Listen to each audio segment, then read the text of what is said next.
Hello, everyone. Welcome to the NewsBrowse News broadcast.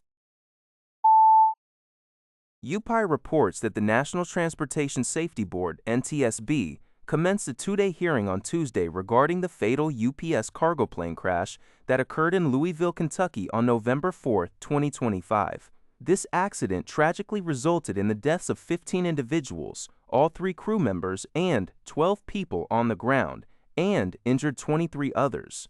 The NTSB's preliminary investigation indicates that fatigued and overly stressed connecting pylons likely caused the left engine to detach from the McDonnell Douglas MD-11 during takeoff from Louisville Muhammad Ali International Airport. The aircraft subsequently crashed and burst into flames. The engine mounting hardware was last inspected in October 2021 and was not due for another inspection for 7,000 more flights. No apparent pilot errors were noted. Several key organizations, including the Federal Aviation Administration, UPS, the Boeing Company, and GE Aerospace, were invited to participate in the hearing. In January, UPS announced plans to retire all MD-11 planes and reduce its workforce. CBS News reports that Iranian authorities recently held mass public weddings in Tehran for hundreds of couples who have reportedly signed up for a state-sponsored self-sacrifice scheme. The purpose of these ceremonies is to declare the couple's readiness to sacrifice their lives in the ongoing conflict with the U.S. and Israel, aiming to boost wartime morale. The ceremonies, conducted late on a Monday, took place in several major squares across the capital, including over 100 couples participating in the vast Imam Hossein Square. The events were broadcast on state TV amidst President Trump's repeated threats of new military action against Iran, following a shaky ceasefire that had halted fighting initiated by a massive wave of joint U.S.-Israeli strikes on February 28. This self-sacrifice scheme involves individuals pledging to put their lives on the line, for example, by forming human chains outside power stations. Iranian state media indicated that millions, including top government officials like the Speaker of Parliament and the President, have put their names forward.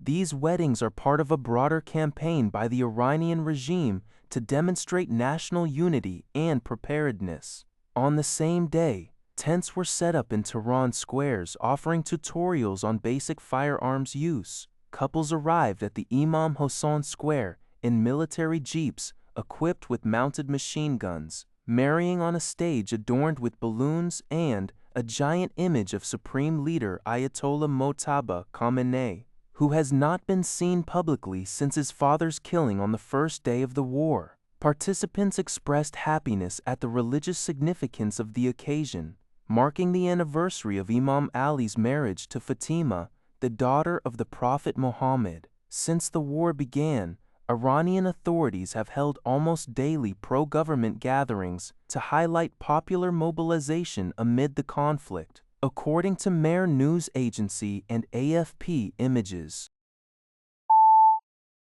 NPR reports that activists are accusing Israel of intensifying efforts to expel Palestinian residents from the East Jerusalem neighborhood of Silwan. According to human rights groups and UN experts, Israeli authorities are issuing demolition orders at an accelerated rate, particularly since Israel's recent conflicts. Palestinians find it nearly impossible to obtain building permits, forcing them to build illegally and face demolition.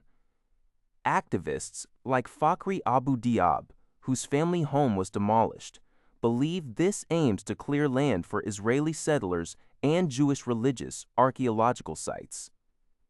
Israeli human rights organization B'Tselem and B'Tselem Human Hayu, Hepri and So Legist organization.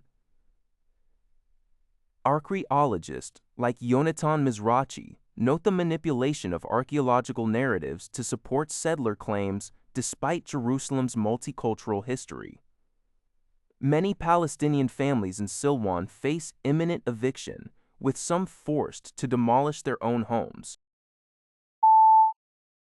Al Jazeera reports that a suspected car bomb detonated outside an armament management center in Damascus, the capital of Syria. Footage circulating on social media platforms displays thick plumes of smoke rising from the site of the explosion.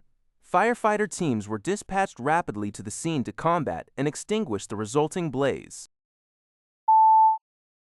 Al Jazeera reports that the United States has extended its sanctions waiver for Russian oil loaded on tankers at sea until June 17. This decision comes amidst the ongoing U.S.-Israel war on Iran, which has disrupted global energy markets and led to the closure of the Strait of Hormuz, a critical choke point for global oil and gas shipping. Treasury Secretary Scott Bessent stated the extension aims to provide vulnerable nations access to Russian oil and help reroute supply, while also potentially limiting China's ability to stockpile discounted oil.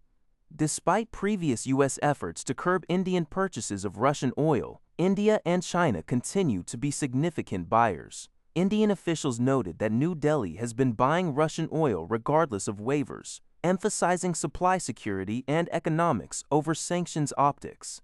Analysts suggest that while the waiver might offer limited relief to the spot market, overall oil prices are likely to remain elevated due to broader supply constraints, particularly the continued disruption of the Strait of Hormuz.